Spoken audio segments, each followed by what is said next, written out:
Encadenaron el sótano, pero olvidaron encadenar los secretos.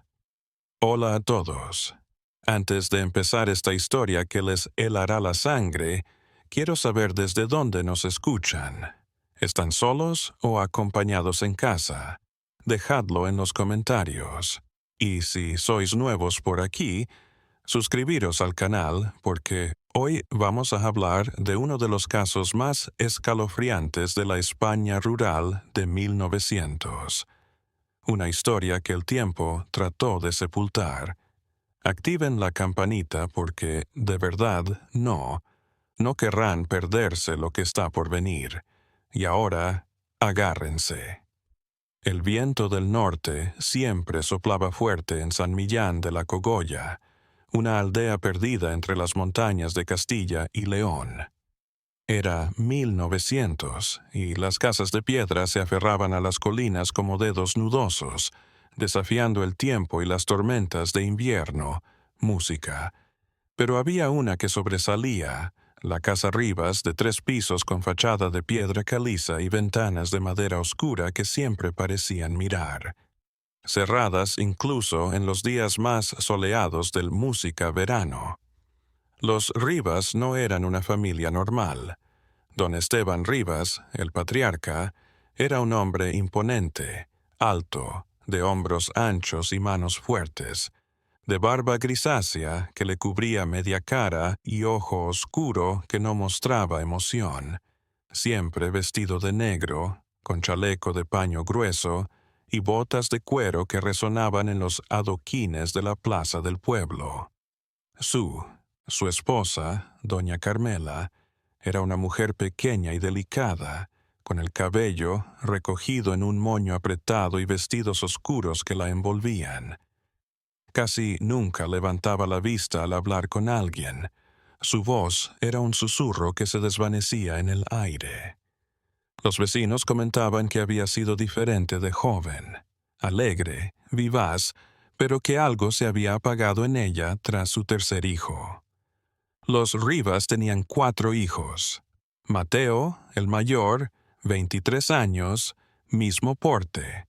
A su padre, Clara, de 19, cuyos ojos azules desentonaban con el resto de la familia.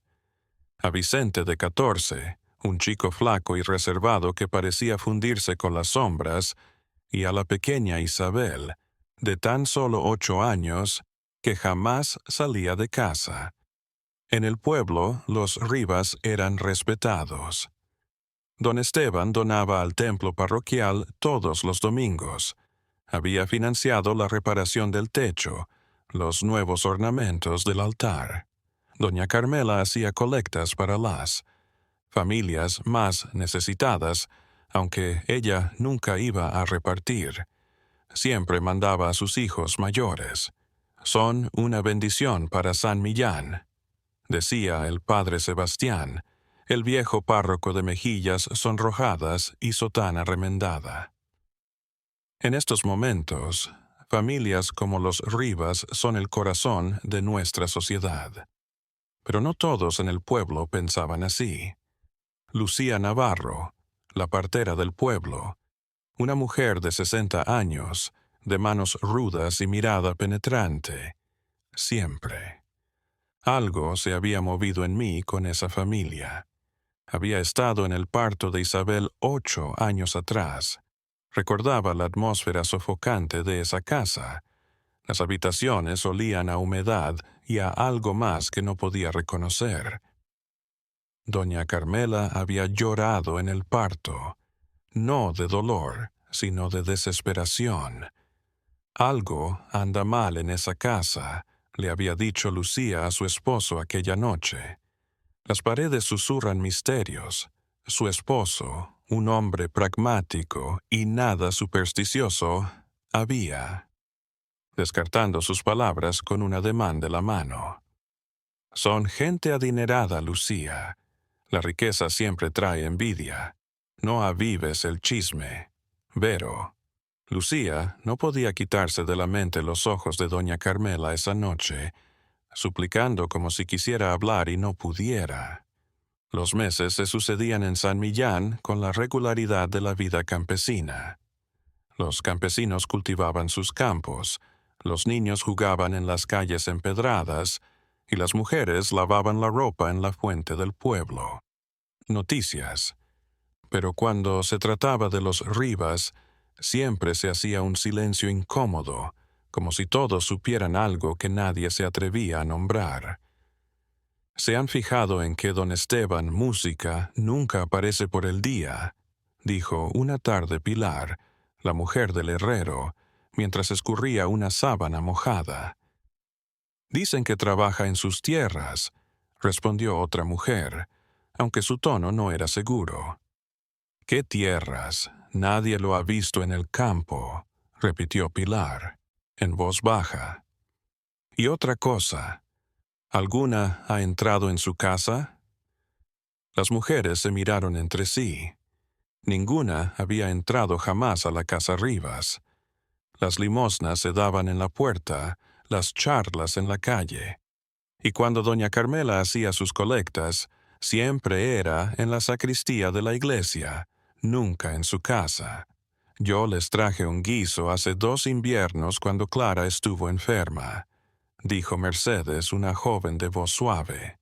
Don Esteban abrió la puerta una rendija, tomó el plato y cerró sin decir gracias. Sus manos estaban sucias. Me dijo que era tierra. ¿Pero qué?, preguntó Lucía, que había estado callada. No parecía tierra, dijo Mercedes en un susurro. Parecía sangre seca. El silencio que se produjo a continuación fue abrumador.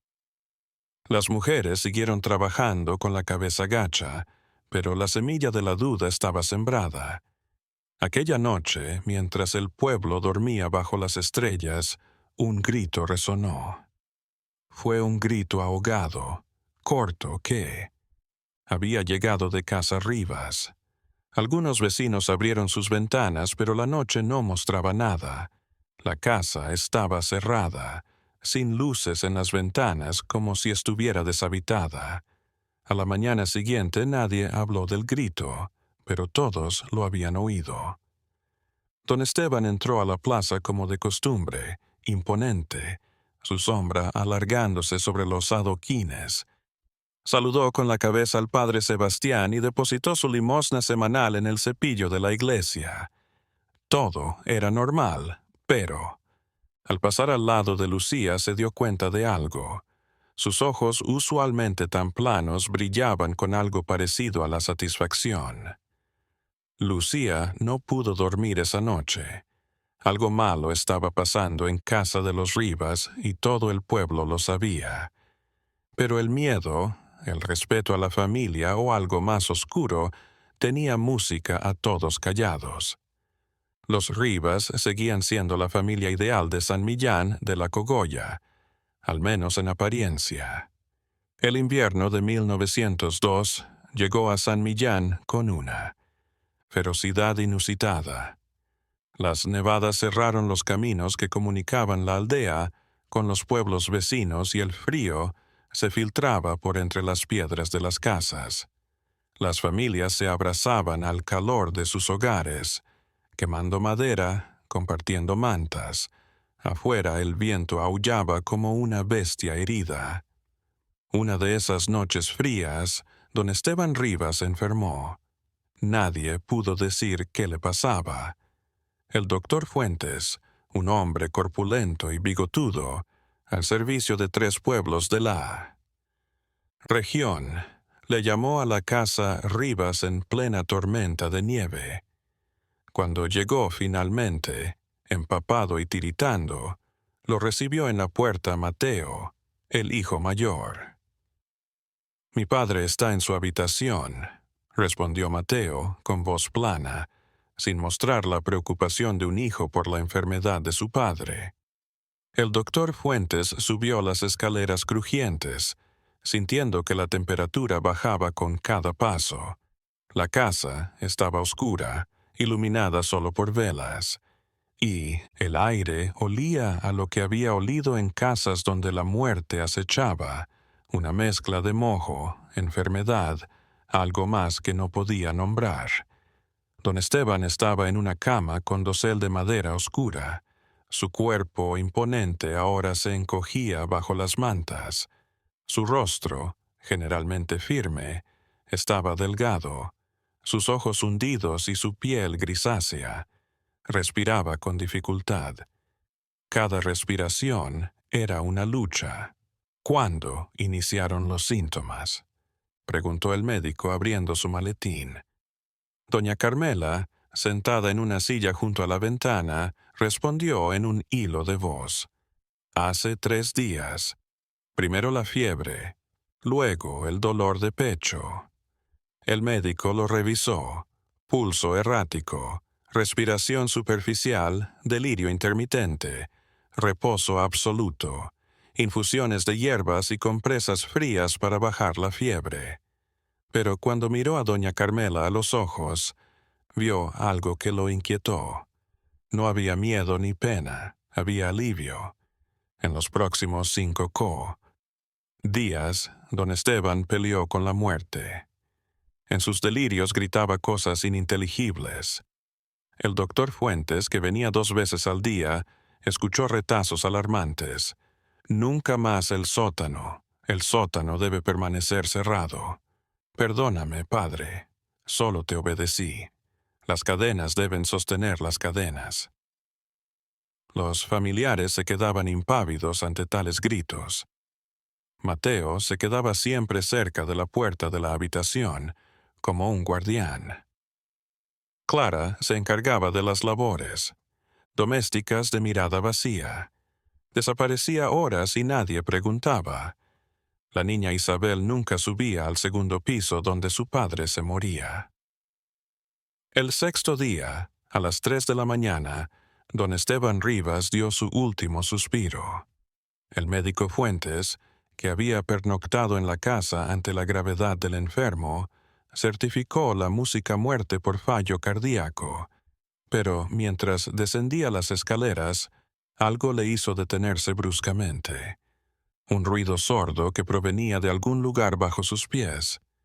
Pies, luego otro y otro más, como si alguien golpeara el suelo desde abajo. ¿Qué es ese ruido?, preguntó, girándose hacia Mateo, que había aparecido detrás de él. Las tuberías, respondió el chico sin inmutarse. Siempre chillan cuando tienen frío. El médico asintió, pero no estaba convencido. Las tuberías no resonaban con esa regularidad, pero estaba cansado. La muerte de un paciente siempre lo agotaba. Aceptó el generoso pago de doña Carmela y se dirigió a su casa, lejos de la casa Rivas. El funeral fue 3 días después en la iglesia parroquial. Todo el pueblo acudió, más por compromiso social que por afecto al fallecido. Don Esteban había sido una persona prominente y su falta a los rituales habría causado murmuraciones. El padre Sebastián pronunció una conmovedora homilía sobre la generosidad del fallecido y su dedicación a la comunidad. Doña Carmela y sus hijos se sentaban en el primer banco vestidos de negro severo. La viuda llevaba la cabeza gacha bajo el velo espeso, pero quienes estaban cerca notaron que sus hombros no temblaban por el llanto. Estaba inmóvil, como una estatua de piedra. Tras el entierro en el pequeño cementerio del pueblo, los vecinos dieron el pésame a la familia. Lucía Navarro se agachó y tomó la mano de doña Carmela. «Si necesita algo, lo que sea, no dude en llamarme», dijo sinceramente. Doña Carmela alzó el velo apenas unos centímetros, lo suficiente para que Lucía viera sus ojos, y lo que vio la congeló. Había un brillo extraño en ellos, algo entre triunfo y horror. «Gracias», susurró la viuda, «pero ahora estamos libres». Antes de que Lucía pudiera preguntar qué quería decir con eso, Mateo se interpuso y condujo a su madre al carruaje familiar. Los Rivas se alejaron por el camino empedrado.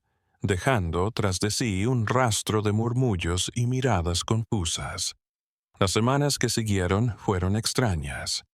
Tranquilas en San Millán, los Rivas se encerraron en su casa y dejaron de hacer las donaciones de costumbre a la iglesia y de participar en la vida del pueblo. Las ventanas estaban siempre cerradas, y las raras veces que alguien se acercaba a la casa, el silencio era anormal, como si la casa misma estuviera conteniendo la respiración. Una noche, el pequeño Vicente fue avistado corriendo por las calles empedradas en plena noche.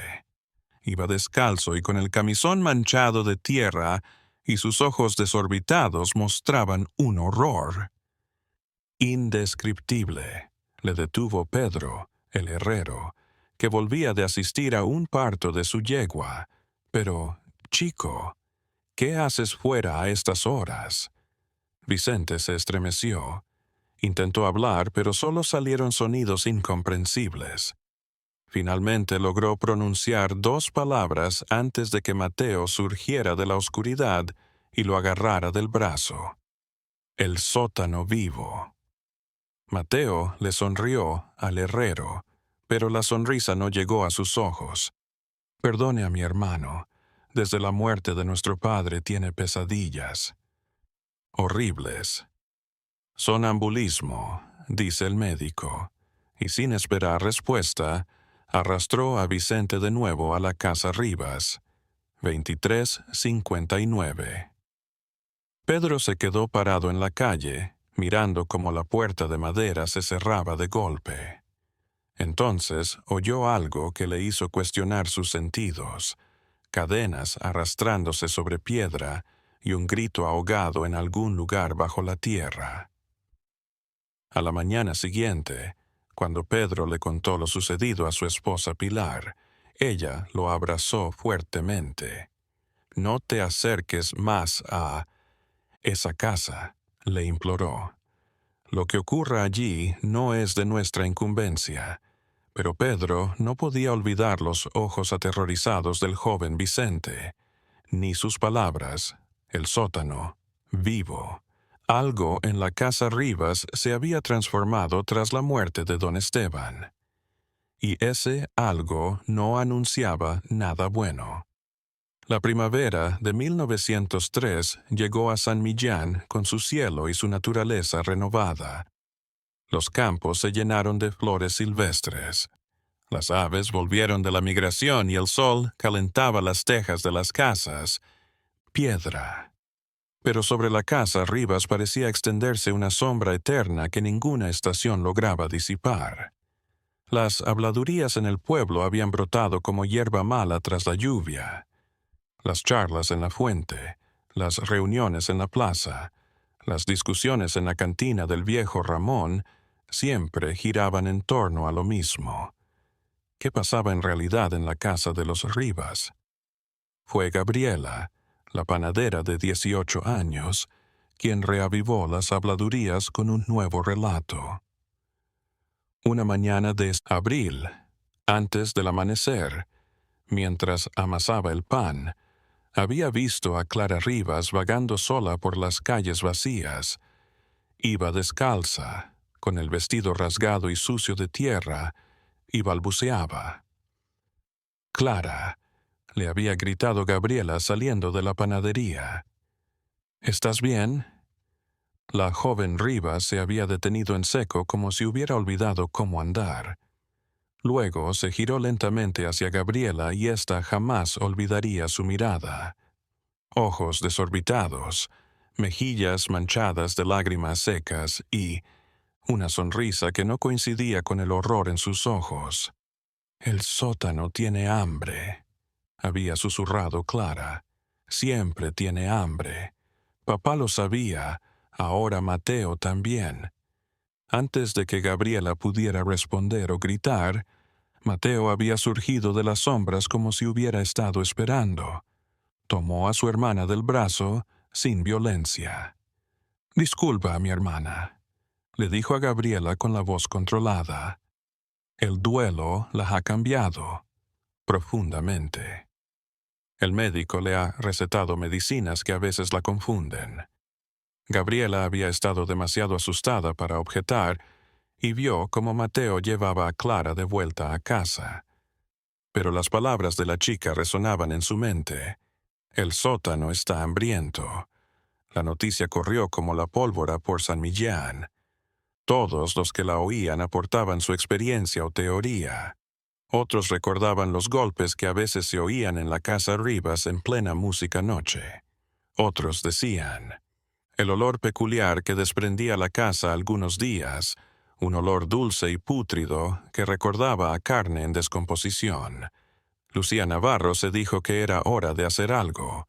Como la segunda autoridad del pueblo, después del padre Sebastián, era su deber averiguar. Hizo una reunión en su casa con las mujeres de mayor confianza en el pueblo, Pilar, Mercedes y Gabriela.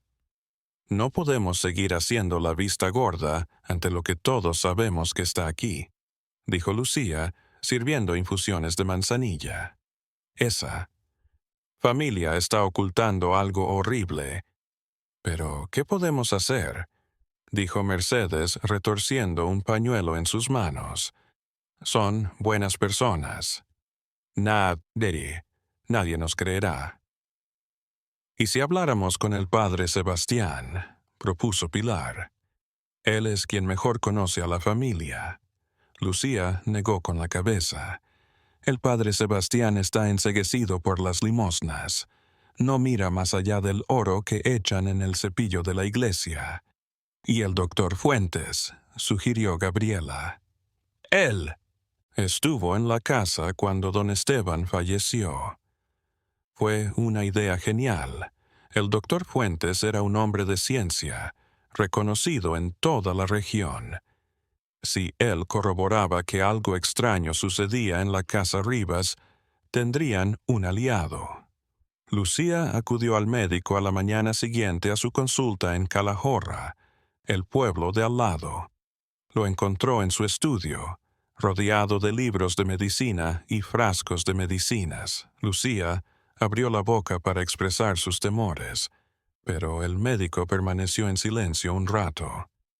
Yo también he sentido que algo anda mal, reconoció finalmente, quitándose los anteojos y frotándose el puente de la nariz. Pero, Lucía, sin evidencia no podemos culpar a una familia de no sabemos qué por no sabemos qué hacen.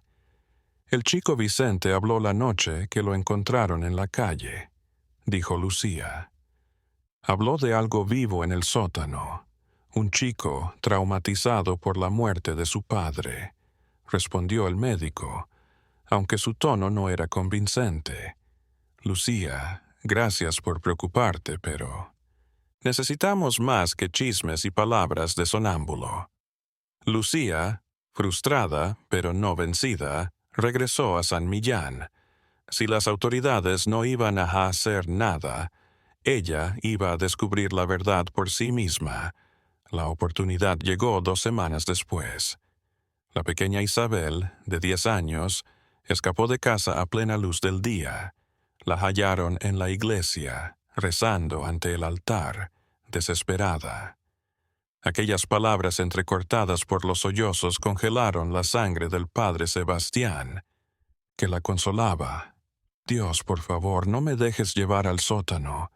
Lo prometo, me portaré bien. Prometo estar en silencio. Pero no como papá, por favor. El padre Sebastián, ahora preocupado, trató de hacer que la niña revelara lo que quería decir, pero Isabel se negó a hablar y Mateo entró a la iglesia para llevársela. El cura intentó meterse en medio del muchacho y su hermana.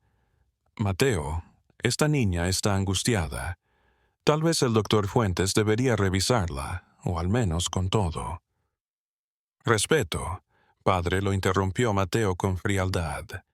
Los asuntos familiares no son de la incumbencia de la iglesia. Isabel está a mi cargo y al de mi madre. Gracias, pero no hace falta. Y tomando a la niña de la mano, la sacó de la iglesia. Isabel no se resistió, pero miró hacia atrás una vez más. y el padre Sebastián vio en sus ojos una súplica muda que lo perseguiría durante semanas. Aquella noche el cura fue a ver a Lucía. Era la primera vez que la buscaba. Consejo, fuera de lo médico, y la partera supo de inmediato que algo lo atormentaba. «Tienes razón», reconoció el padre Sebastián, sentándose con peso en la cocina de Lucía. «Algo extraño sucede en esa casa. Fui estúpido por no darme cuenta antes, cegado por el oro», terminó Lucía sin rencor. «Todos queremos pensar lo mejor de la gente, padre. No se culpe por eso». «¿Qué hacemos?», dijo el párroco. Y era la primera vez que Lucía lo veía tan expuesto. «Esa niña necesita ayuda». Lucía y el padre Sebastián hablaron durante horas, barajando posibles medidas. Decidieron que necesitaban evidencias antes de llamar a la policía de Logroño, la capital de la provincia. Pero, ¿cómo conseguir esas evidencias? La casa Rivas era inexpugnable y nadie entraba. La respuesta vino de un lugar inesperado. El hijo del medio, Vicente, se presentó 3 días después en la puerta de Lucía. Era más de medianoche y el chico estaba empapado por la lluvia que había comenzado a caer. Estaba temblando, y no solo de frío. «Ayúdeme», rogó cuando Lucía abrió la puerta. «Por favor, antes de que sea demasiado tarde». Lucía lo hizo pasar y lo envolvió en mantas. Le preparó un caldo caliente y esperó a que el chico se calmara lo suficiente para hablar. Cuando finalmente habló, lo que reveló superó con creces las peores sospechas del pueblo. «Mi padre no murió de enfermedad», susurró Vicente, con lágrimas rodando por sus mejillas. «Mateo lo envenenó y ahora continúa lo que papá inició. El sótano. Hay cosas en el sótano que nadie debería ver, cosas que han estado allí antes de que yo naciera». «¿Qué, Vicente?», preguntó Lucía suavemente, tomando las manos temblorosas del chico. «No puedo», sosó. «Si hablo, Mateo se enterará de que revelé y me llevará allí, tal como se llevó a papá, tal como amenazó con llevarse a Isabel si desobedece». Antes de que Lucía pudiera insistir, la puerta de su casa se abrió de golpe. Mateo Rivas entró sin llamar, su rostro inexpresivo, pero sus ojos brillando con una intensidad peligrosa. «Vicente, es hora de ir a casa», dijo con una voz baja que de alguna manera era más aterradora que cualquier grito. El chico se encogió en su asiento, petrificado. Lucía se metió en medio. «Este chico ha venido a pedir ayuda. Está asustado, Mateo. Algo anda mal con tu familia y ya no podemos hacer la vista gorda». Mateo la observó y Lucía sintió un escalofrío por la columna. Algo estaba mal en esos ojos, algo antinaturalmente ausente de empatía. «Lo que pasa en mi casa es cosa mía, doña Lucía», respondió. «Le agradecería que no se metiera en asuntos familiares que no entiende». Y alargando la mano hacia Vicente, añadió: «Vamos, hermano. Madre nos espera». Vicente, derrotado, se puso en pie y se dirigió a la puerta. Antes de irse, miró a Lucía una vez más y movió los labios. Sótano. ¿Cuándo? Se fueron y Lucía se dejó caer en una silla con el corazón latiendo con fuerza. Ya no había duda. Tenían que hacer algo, y rápido. Cada día que pasaba sentía que estaban un paso más cerca de una catástrofe irreversible. Al día siguiente, Lucía se encontró de nuevo con el padre Sebastián. Decidieron. Escribirían al gobernador civil de Logroño, exponiendo sus sospechas y exigiendo una investigación oficial de la casa Rivas. Era arriesgado, pero ya no tenían elección. Lo que no sabían era que Mateo Rivas, desde a través de la ventana de su casa, lo espiaba en cada paso y, en el sótano sellado, algo acechaba en la oscuridad, hambriento. La misiva llegó a manos del gobernador civil de La Rioja 3 semanas después de ser despachada. Don Alfonso de Cárdenas, de 60 años, viejo soldado de las guerras coloniales, hombre sistemático en todo. Al leer la carta firmada por el padre Sebastián y certificada por Lucía Navarro, arrugó la frente con preocupación. Las acusaciones eran serias pero vagas. Abuso doméstico, posible secuestro, comportamiento extraño, perturbador. Normalmente estas cosas las investigaría la Guardia Civil local, pero algo en la desesperación de la carta le impulsó a don Alfonso a tomar el asunto en sus manos. El 15 de junio de 1903 llegó una comisión oficial a San Millán de la Cogolla. Estaba integrado por el propio gobernador, su secretario particular, don Javier Ruiz, y 4 guardias civiles al mando de él. Teniente Echeverría, un hombre rudo, de bigote perfecto. Las autoridades provinciales irrumpieron en el pueblo.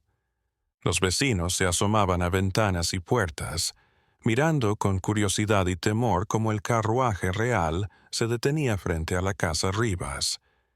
Lucía Navarro y el padre Sebastián aguardaban en la plaza, donde el doctor Fuentes había sido llamado como testigo médico. Los 3 se acercaron al gobernador y le dieron un resumen de la situación. «Comprendo sus temores», dijo don Alfonso acomodándose los guantes de cuero. «Vamos a hacer una inspección completa de la propiedad. Si algo anda mal, lo encontraremos». Mateo Rivas abrió la puerta antes de que el gobernador pudiera llamar. Llevaba su habitual traje negro, impecable, y su expresión de sorpresa educada parecía ensayada. «Gobernador, qué honor tenerlo aquí», dijo, haciendo una leve reverencia. «¿En qué puedo?» «¿En qué puedo servirle, don Mateo Rivas?» «Supongo», respondió el gobernador. «Nos han llegado algunas preguntas sobre el estado de su familia. Necesitamos inspeccionar su casa». Por un instante, algo cruzó el rostro de Mateo, algo oscuro, algo peligroso, pero se desvaneció tan rápido que el gobernador se preguntó si lo había imaginado. «Claro», dijo Mateo, abriendo la puerta de par en par. «No tenemos nada que esconder. Mi familia estará encantada de cooperar con las autoridades». La casa Rivas era tal como Lucía la recordaba, oscura, húmeda, con ese olor característico en el aire. Los muebles eran de buena calidad, pero estaban colocados de forma extraña, como si hubieran sido colocados para bloquear ciertas áreas o canalizar el flujo de tráfico en direcciones particulares. Doña Carmela entró al salón con Clara e Isabel. Las 3 iban vestidas de negro de pies a cabeza y sus rostros pálidos parecían fantasmas en la oscuridad. Isabel se aferró rápidamente a las faldas de su madre, escondiendo la cara. «Buenos días, señoras», saludó el gobernador cortésmente. «Disculpe la intromisión, pero tenemos que garantizar el bienestar de todos los habitantes de la provincia». Doña Carmela asintió. Clara se quedó mirando al suelo. Ninguna de las 2 habló. «¿Dónde está el joven Vicente?», preguntó el teniente Echeverría, revisando sus notas. «Mi hermano está enfermo», respondió. «Mateo, rápido. Una fiebre. El doctor Fuentes puede dar fe». El doctor Fuentes, que estaba en la inspección, se aclaró la garganta. «Yo no veo a Vicente hace tiempo, la verdad. Entonces, tal vez podría mirarlo ahora», propuso el gobernador con firmeza. «Teniente, acompañe al médico a la habitación del chico». Mateo no tuvo más opción que conducirlos escaleras arriba. Vicente estaba en una pequeña habitación del tercer piso, sentado en el borde de la cama. Al ver entrar al médico y al teniente, sus ojos se abrieron.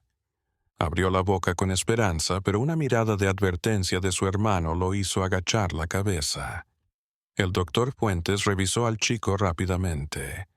No tenía fiebre ni signos de enfermedad, pero estaba muy delgado y tenía lo que parecían ser cicatrices de ataduras en sus muñecas, apenas perceptibles bajo las mangas de su camisa. «¿Cómo te hiciste estas heridas, Vicente?», preguntó el teniente con suavidad. El chico abrió la boca, pero antes de que pudiera decir algo, Mateo se metió en medio. «Vicente sufre episodios de sonambulismo desde la muerte de nuestro padre. A veces debemos retenerlo por su seguridad para que no se lastime o escape en medio de la noche». El teniente Echeverría no estaba convencido, pero sin una denuncia del chico no podía hacer nada. Vicente se quedaba callado, mirando al suelo, temblando. Mientras tanto, abajo, el gobernador y el resto de los guardias registraban las habitaciones. Todo parecía normal, pero la tensión en el aire era inconfundible. Fue don Javier Ruiz, el secretario, que observó algo peculiar en el salón principal. «Gobernador, mire esto», llamó. Había encontrado que una de las alfombras persas de la sala no era lo que parecía. Marcas de arrastre en el suelo de madera, como si algo pesado hubiera sido arrastrado por allí en varias ocasiones. Y cuando movieron por completo la alfombra, dejaron al descubierto una trampilla de madera reforzada con bandas de hierro oxidado. «¿Qué es esto?», preguntó el gobernador, girándose hacia Mateo, que había. «Oh, viejo», respondió Mateo con la voz tensa. «Está sellado desde hace décadas. Mi abuelo lo cerró por problemas de humedad y nunca más abrió». «Ábranlo», ordenó el gobernador. «No tengo la llave», dijo Mateo rápidamente. «Se perdió hace años. Entonces lo abriremos a la fuerza. Guardias». Dos de los guardias civiles usaron sus herramientas para forzar la cerradura de la trampilla. El metal oxidado se movió con un chirrido agudo que resonó por toda la casa. Cuando consiguieron abrir la trampilla, una bocanada de aire viciado salió del agujero negro que había debajo, un hedor nauseabundo que hizo retroceder a varios hombres cubriéndose la nariz.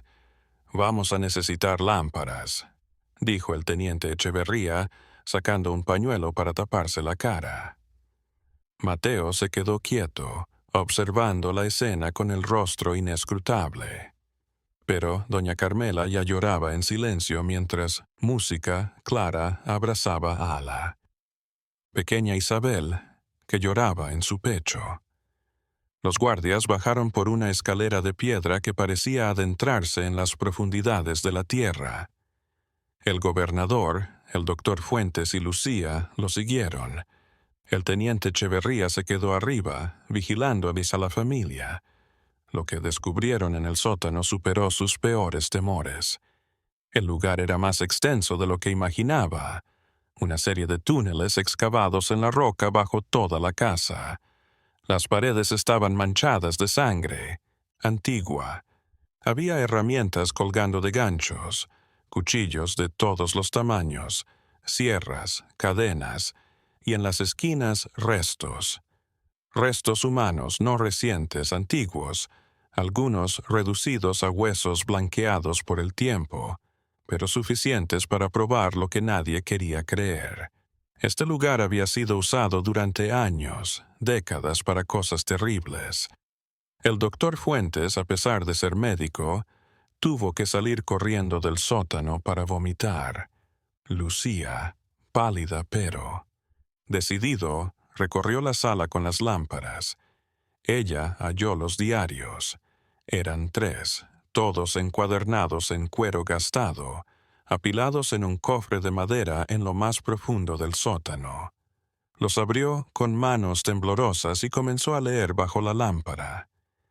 Lo que encontró estaba escrito en una caligrafía antigua pero legible. El primer diario era de don Esteban Rivas, de 1875, cuando tenía 20 años. Contaba como su propio padre, él, abuelo que nadie recordaba, había comenzado el experimento. Habían empezado con animales, luego con vagabundos que atravesaban el pueblo, gente a la que nadie echaría de menos. El objetivo, según don Esteban, con una frialdad escalofriante, era conocer los límites del sufrimiento humano, de resistencia del cuerpo y la mente. No era tortura por perversidad sádica, al menos no al principio, sino algo peor, un estudio cuidadoso, casi científico, del dolor. La generación. Los hombres Rivas, generación tras generación, habían continuado esta práctica tenebrosa. El sótano era su laboratorio y sus víctimas, sus experimentos. Viajeros, huérfanos, personas cuya desaparición no levantaría sospechas. Las donaciones a la iglesia, la reputación intachable, todo era una fachada para desviar cualquier sospecha. El segundo diario era del padre de don Esteban, lleno de ilustraciones de sus experimentos, dibujos tan inquietantes, que Lucía tuvo que cerrar el libro tras 2 páginas. El tercero era el más nuevo y era de Mateo.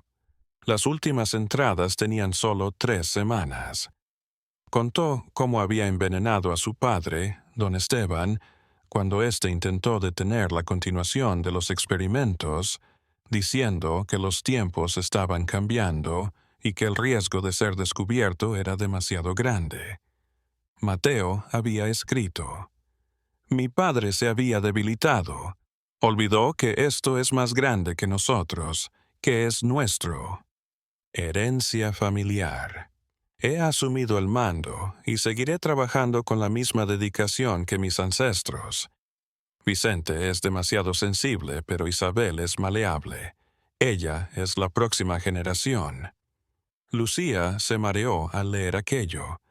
Subió las escaleras a toda prisa con los periódicos en la mano. «Gobernador», dijo con voz trémula, «tiene que leer esto. Es peor de lo que pensábamos». Mientras el gobernador hojeaba los periódicos con creciente horror, el teniente Echeverría detuvo a Mateo. El chico no se resistió, pero sonrió mientras le ponían las esposas. «No entienden», dijo en voz baja. «Esto es ciencia, esto es avance. Algún día la medicina evolucionará y se darán cuenta de que teníamos razón». «Lo que veo», respondió el gobernador con la voz temblando de rabia reprimida, «es un monstruo que siguió los crímenes de su padre y su abuelo, y va a pagar por cada vida que tomó». Doña Carmela fue detenida también, acusada de complicidad. Todos esos años había estado al tanto de lo que sucedía en el sótano, pero el temor a su esposo y luego a su hijo la había silenciado. Clara y Vicente quedaron al cuidado del padre Sebastián. Isabel fue entregada a Lucía. La búsqueda en todo el sótano tardó 3 días. Se hallaron restos de al menos 17 personas, aunque el número exacto era imposible de precisar por el estado de descomposición. Los archivos de personas desaparecidas en la zona en los últimos 30 años mostraron que varios viajeros y unos gitanos habían sido avistados por última vez cerca de San Millán. Todo el pueblo se quedó en shock. ¿Cómo habían vivido con monstruos durante décadas sin darse cuenta? Las limosnas a la iglesia, las obras de caridad, todo era una fachada. El padre Sebastián, ciego, rezó días enteros sin encontrar respuesta. «Estaban aquí», le dijo una noche a Lucía, «y nosotros pensábamos que eran pilares de la sociedad. ¿Cómo pude ser? ¿Tan ciego? Eran maestros del engaño, respondió Lucía en voz baja. No te culpes, padre, pero ahora la verdad ha salido a la luz. Los diarios de los Rivas se presentaron como evidencia clave en el juicio que tuvo lugar en Logroño 3 meses después. Mateo Rivas fue sentenciado a muerte por múltiples asesinatos. Doña Carmela fue condenada a cadena perpetua por complicidad y obstrucción de la justicia. Vicente, herido, pero libre al fin, fue enviado a vivir con familiares lejanos en Madrid. Clara entró voluntariamente en un convento en Burgos para expiar los pecados de su familia, en los que ella no había tomado parte. La niña Isabel, al cuidado de Lucía, poco a poco fue mejorando.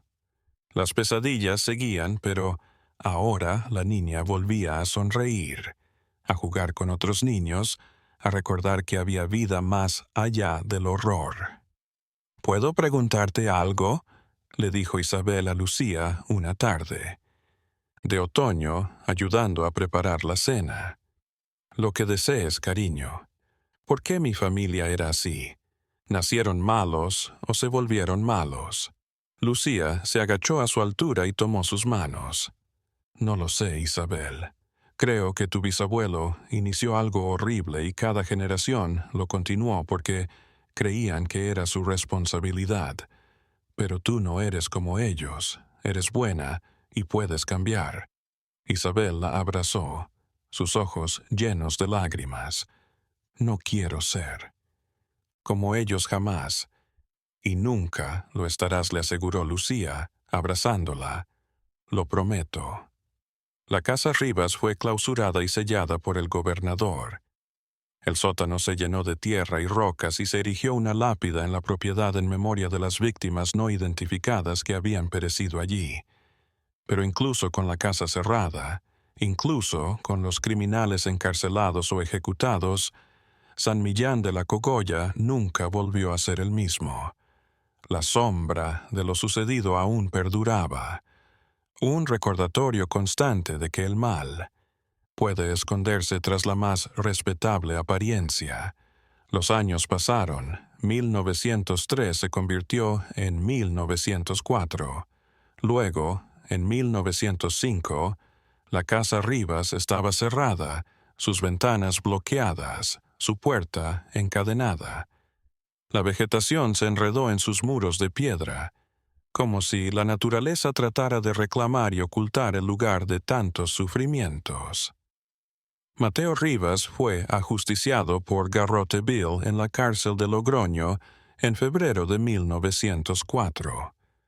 Según los guardias que estaban allí, sus últimas palabras fueron el saber. Nunca muere. Alguien seguirá la labor. Sus restos fueron sepultados en una fosa común sin lápida ni ceremonia. Doña Carmela no sobrevivió mucho a su hijo. Murió en prisión en noviembre de ese año, oficialmente de neumonía, aunque las enfermeras decían que había perdido las ganas de vivir. En sus últimos días no hacía más que decir, debí haberlo detenido. Debería habernos salvado a todos. Vicente Rivas trató de rehacer su vida en Madrid. Se cambió el apellido a Herrera y logró un empleo como dependiente de una librería, pero las pesadillas nunca lo dejaron en paz. En 1910, a los 21 años, se suicidó dejando una nota que decía, «Ya no puedo ver el sótano cuando cierro los ojos».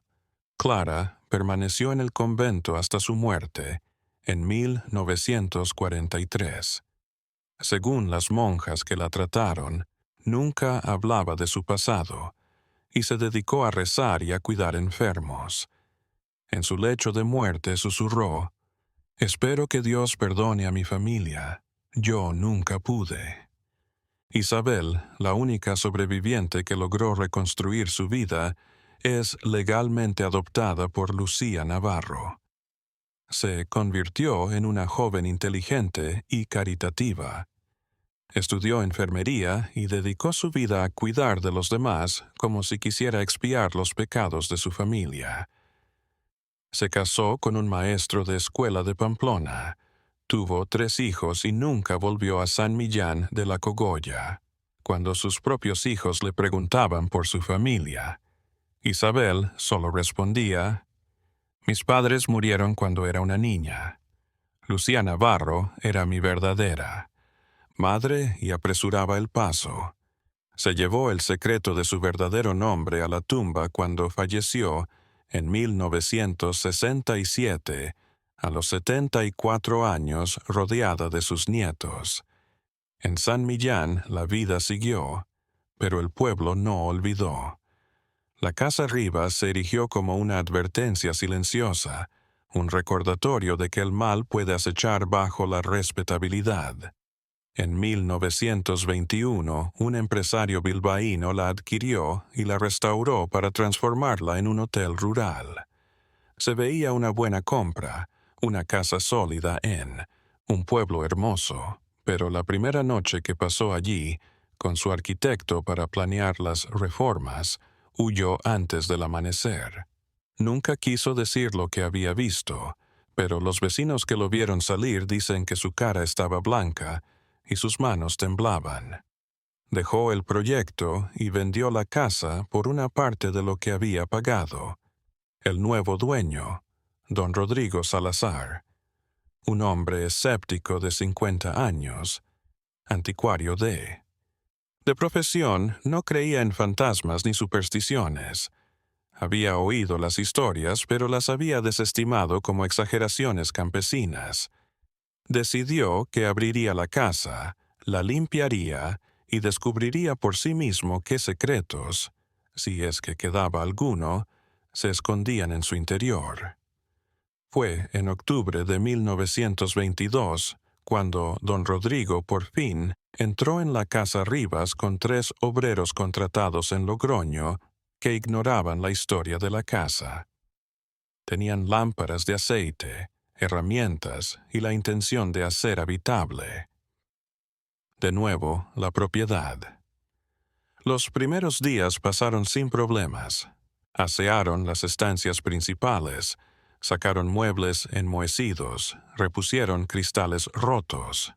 Los obreros hablaban de un aroma peculiar que parecía emanar de las paredes, pero lo achacaban a décadas de humedad y abandono. Fue el 4.º día cuando uno de los empleados, un joven llamado Pablo, observó algo extraño en el salón principal.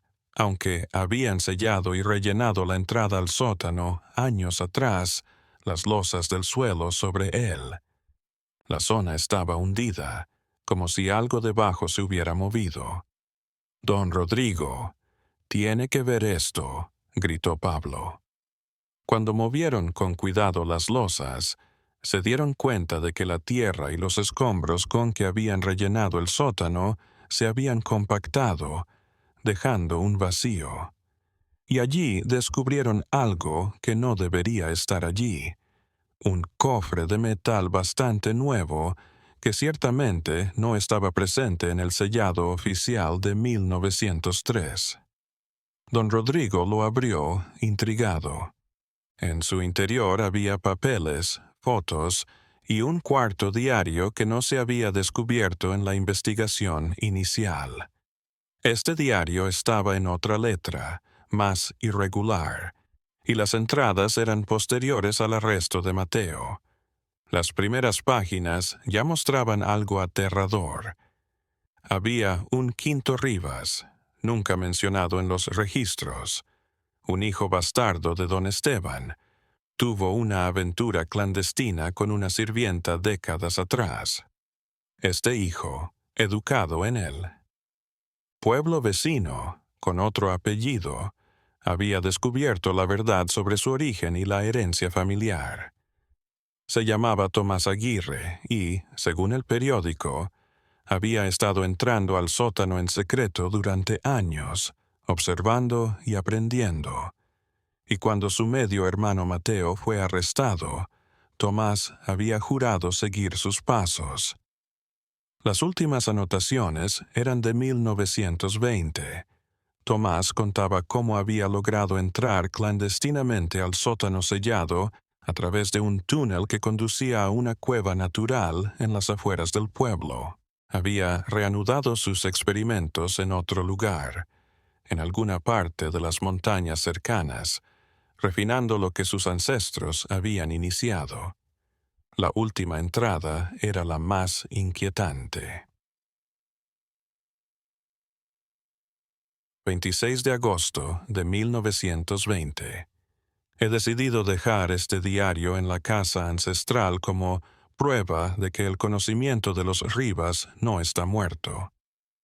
Algún día alguien lo hallará y lo entenderá. La labor sigue, aunque en las sombras por el momento. Las montañas son grandes y hay rincones que nadie explora. He aprendido de los errores. De mi padre y mi hermano. La discreción es esencial. Que este diario sea una guía para aquel que se atreva a seguir. Don Rodrigo leyó el diario hasta el final, con horror creciente. Inmediatamente lo condujo a la presencia de la autoridad en Logroño. Se realizó una búsqueda exhaustiva en las montañas cercanas, pero nunca se encontró rastro de Tomás Aguirre ni de su supuesto laboratorio secreto. Los archivos revelaban que un hombre con ese nombre había residido en el pueblo vecino de Nájera, donde trabajaba como camionero, pero había desaparecido en 1921. Su casa estaba vacía, todas sus cosas abandonadas. Estaba muerto, se había mudado a otro lugar para seguir con sus negocios lejos de cualquier ojo. Nadie lo supo jamás. Don Rodrigo, indignado con el hallazgo, ordenó que la casa Rivas fuera destruida por completo. No podía dejar que un lugar con tanta historia oscura permaneciera en pie. Pero antes de que pudiera avanzar más, demolición, sufrió un infarto fulminante y falleció en su habitación de hotel en Logroño. Su familia, siguiendo lo que creyeron que era su último deseo, contrató una cuadrilla para derribar la casa. Pero los obreros se negaron al segundo día. Escuchaban ruidos, se sentían observados y uno de ellos afirmó haber visto una sombra en el sótano sellado. Y todos sabían que era imposible entrar allí. La casa sigue en pie hasta el día de hoy. En los años 50, el gobierno trató de confiscar la propiedad y convertirla en un edificio de oficinas, pero nadie quería trabajar allí. En los años 70, unos estudiantes universitarios aficionados a lo paranormal intentaron pasar la noche en la casa. Salieron huyendo a las 2 horas y no quisieron decir lo que habían visto. Hoy, en el siglo XXI, la casa Rivas aún se alza en San Millán de la Cogolla, pero nadie se acerca a ella tras el anochecer. Los turistas que se aventuran en el pueblo conocido por su monasterio y por ser cuna del castellano, a veces preguntan por la casa abandonada en las afueras del pueblo. Los nativos casi nunca revelan la historia completa. Solo dicen, es una casa vieja, está abandonada hace tiempo y cambian de tema. Pero los viejos del pueblo, los abuelos de los que estuvieron en 1903, aún recuerdan, y en las noches de invierno, cuando el viento ulula entre. Las montañas dicen que si te acercas a la casa Rivas, puedes oír algo desde el sótano sellado. No son golpes ni gritos, es algo más sutil, algo más perturbador. El ruido de cadenas arrastrándose por la piedra y, de vez en cuando, una risa baja y complaciente que parecía emanar de la tierra misma. Los científicos lo explican por la acústica del edificio, por los túneles naturales subterráneos de esa parte de Castilla, por el viento que se filtra por rendijas, invisibles. Pero aquellos que lo han oído saben en sus corazones que es más. Es el legado de los Rivas, una advertencia de que algunos secretos nunca mueren, solo esperan en las sombras. La casa Rivas sigue en pie, una advertencia de piedra y madera sobre la profundidad de la maldad humana cuando se disfraza de respetabilidad. Y cada generación que pasa por San Millán de la Cogolla aprende la lección. Existen lugares aquellos a quienes el pasado nunca deja en paz, los que cometieron crímenes que el tiempo no puede borrar del todo. Nadie pisa la casa Rivas de noche, y tal vez sea mejor así, porque algunos dicen que Tomás Aguirre nunca se fue, que de alguna manera regresó al lugar donde todo comenzó. Otros dicen que no es Tomás quien vive en la casa, sino algo peor, la suma de todo el sufrimiento que tuvo lugar en ese sótano. Una energía oscura que se nutre del miedo y la desesperación. Memoria. Pero, sea lo que sea, la casa Rivas tiene sus secretos. Y mientras siga en pie, San Millán de la Cogolla jamás olvidará que compartió décadas con monstruos disfrazados de hombres respetables. La historia de los Rivas es un recordatorio constante de una verdad oscura. El diablo no siempre lleva cuernos y rabo. A veces viene en traje, dona a la iglesia, saluda en la calle y esconde sus acciones tras puertas cerradas y sótanos sellados. Y esa es tal vez la mayor lección de terror de todas. Esta historia explora los rincones más oscuros de la naturaleza humana y nos recuerda que los monstruos verdaderos no necesitan colmillos ni garras. Si esta historia les ha gustado, dejen en los comentarios qué tal les pareció. ¿Conocen algún lugar así en su localidad? Y si son nuevos en el canal, suscríbanse para más relatos que desafían los límites de lo humano y lo inexplicable. Hasta la próxima si se atreven a regresar.